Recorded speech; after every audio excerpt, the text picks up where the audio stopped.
ke jadi ikai ting piklang run chabang chi jino nang ni kai binu lasini nang kang hon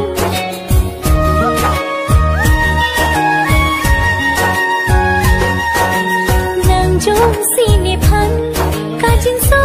do binu tini jualam munthi dam che pang ching nun athinang kini kai lasini nang kang hon konat ke dam ji sinang lahan ke pange mati kopi abir talang sinang pangne mon mati monjir ke wang aling keng kam kaching di nang pe kangjar ang di nang me king nekri Jini ne manang labang so alam komen tu si clear da pirthe nang kitlang kang ting ku ka jo ki do chik lo long so nang pe ni phan nang pe ni ka chitong ko na phong a be lang la pu son ting be ka ro thi chorai de ko la son ning solo bon ta nang la ki do ning eng sam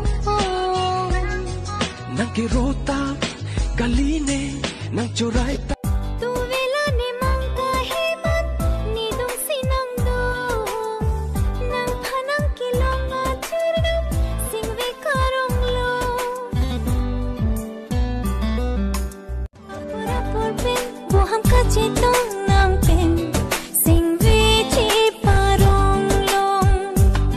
ni seng ve karong ahoya ve non nang pen bu an ka ching hon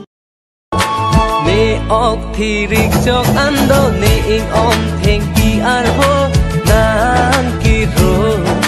nang kang jar du senga rong pen mon jir so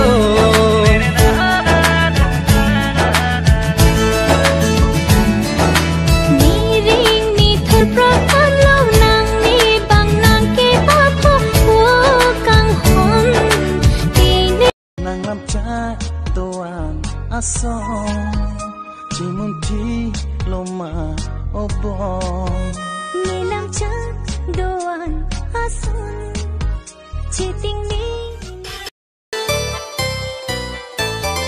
konat ke dam ji sinang lahan ke pange mati kopi abir talang sinang pangne mon mati monjir ke wang aling keng kam kaching di nang pe kangjar ang di nang me king nekri Jini